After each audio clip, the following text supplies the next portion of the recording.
Hi there, if you're new, my name is Jenny and today we'll be going through my 2023 reading journal.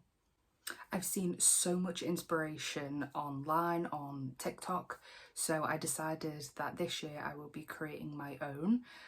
So I spent pretty much all of January drawing it out and I'm finally ready to share it. So let's take a closer look.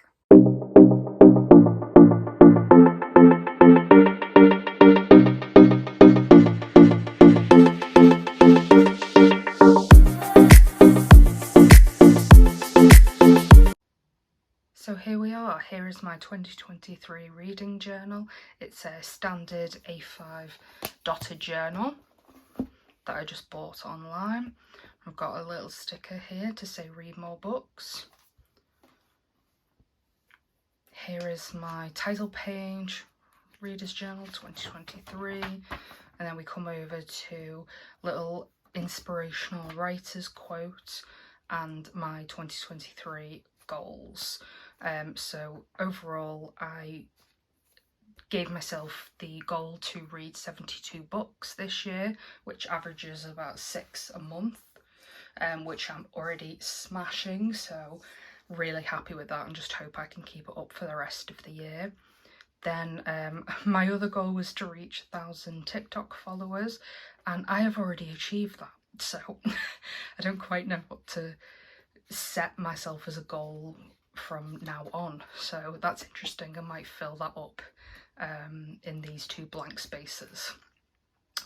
Then is just some of my own personal writing goals. I want to complete the first draft of a novel, have a poem or a short story published, and win or at least place in some sort of writing competition this year, and start a YouTube channel, which by the fact that you are watching this, I've already done.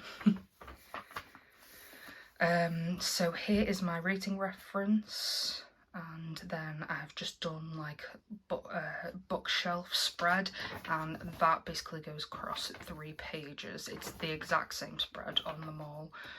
So as I read a new book, I will just fill that in with the spine colour and obviously the title of the book.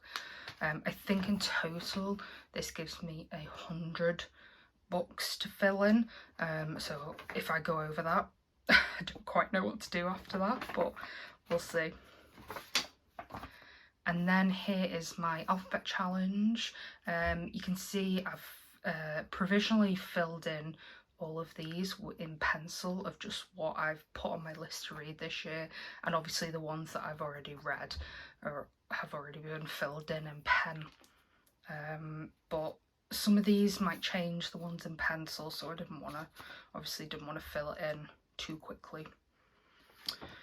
So yeah, that's my alphabet challenge. Here is my Read the Rainbow challenge. Already doing pretty well on that, to be honest. We've got 4 books in here, and I've already provisionally set out what books I want to read for the other colours. So I might actually finish this within the next few months, to be honest, which is exciting. So yeah, it's my Read the Rainbow challenge. Then we come on to my reading checklist. So again, this is a 3-page spread, which then just allows me to put the book title, the author, and obviously to add in my star ratings for each book. As you can see, a lot of the books I've started to read this year, I've given them 5 stars more than anything else. So my book, like my reading challenge, is just going off, being a smash at the moment. And then we come to another challenge. So I wanted to track my TikTok growth, but we've already reached over 1,000, which I'm super happy about. So and I don't quite have enough room to put anything else in, so I might do another spread somewhere at the back of this book later on. And then I also wanted to challenge myself to read 10 books in 10 countries. So I listed all these books I kind of had on my list to read anyway. So I then obviously just took note of where this book is set. I haven't done it necessarily where the author is from. I've kind of just done it from where the book is set. I don't know how people usually do these kind of challenges, but it made more sense to me to do it as where the book is set. So yeah, then we have my yearly goals and my page tracker.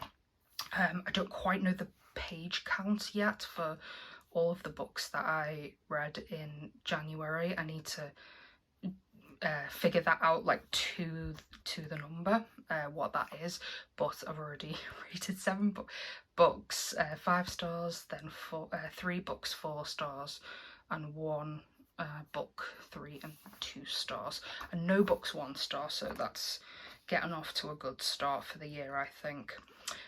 For my page tracker, as you can see, just filled in. Generally, it's always been within the 50 to 100 pages, but with a few exceptions, few that have gone higher, few that have gone lower.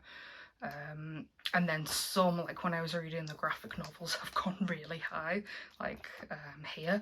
I didn't originally have all these page counts here because I never thought I would get that high in one day. But it's surprising what you can do when you read graphic novels. So that's my page tracker, and I've read every single day this year, which I'm super happy about. Even when I was ill with the flu and did not want to do anything, I was still happy that I at least read something. Next is my book goals. So again, this is just sort of a numbered system for me to keep track, and I'm using my rating reference from the beginning. Here we go, to keep track of what the star rating is for each book. Again, as you can see, a lot of them are actually 5 stars so far. And I've kept a few here blank just in case I do get over my 72 book goal. Then I can sort of fill this in. I think this goes up to 96. So we'll see how that goes. Then is my reading goal tracker. So this is again noting what format I'm reading all the books in. So I got this sticker pack from Etsy, which just lets me keep track of whether it's a physical book, an audio book, or a combination of the two. I do have an ebook version of this as well, but I just haven't read anything in an ebook version yet.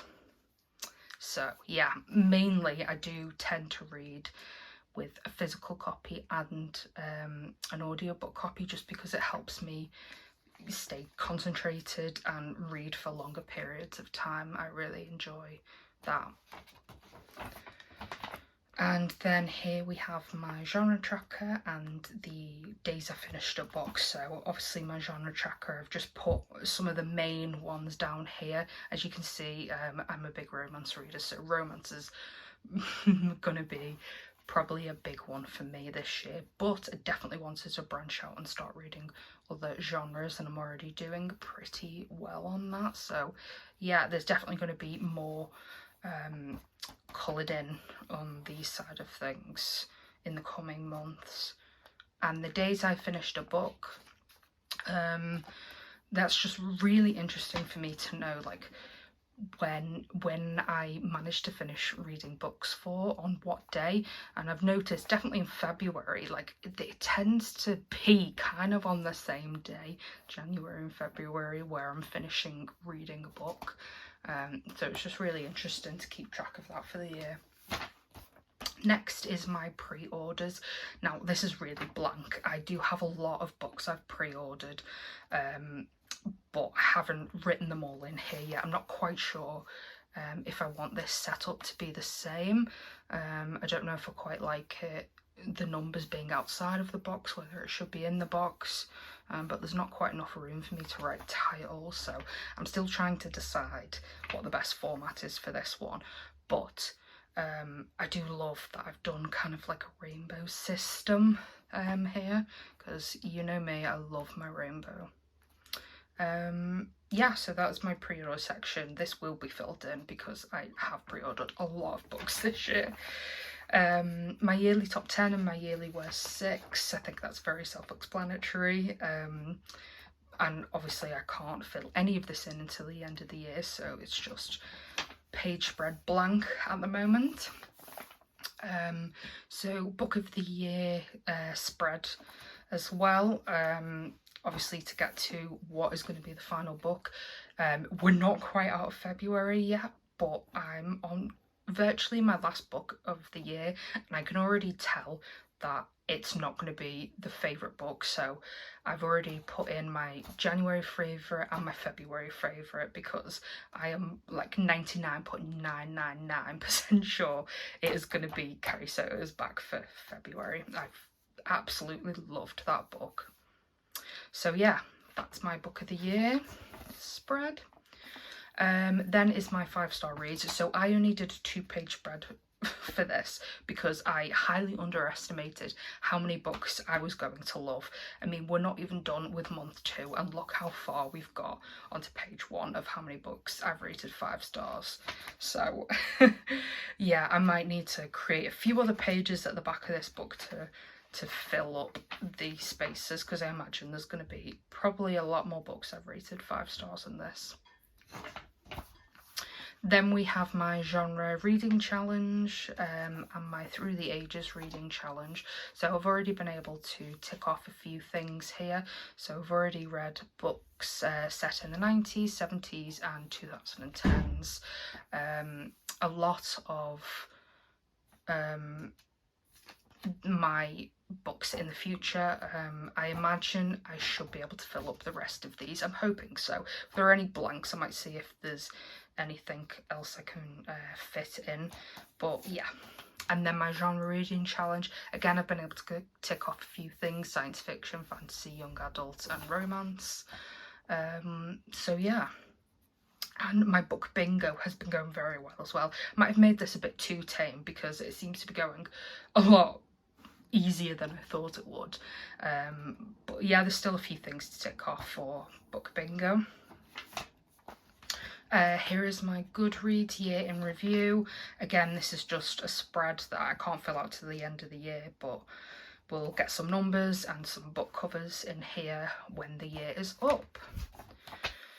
Then is my 23 books in 2023. I've already ticked off quite a few of these, and quite a few others are upcoming in the next few months, so really excited to read these. These are the absolute musts that I wanted to read this year, just because I've heard so much about them and everybody's been talking about them. And then over here is my pages by month. So January is somewhere between 3,700 and 3,800-ish. I don't know the exact number off the top of my head, but I know it was somewhere in there for how many pages I've read, which super happy about. Yeah. Then over here is my author tracker. So these are all the authors I discovered because of TikTok and BookTube in 2022, so I just want to keep track of all the books of theirs that I've read, what I'm rating those books as. So there's kind of some of the standard authors that I think everybody has been talking about over the last couple of years.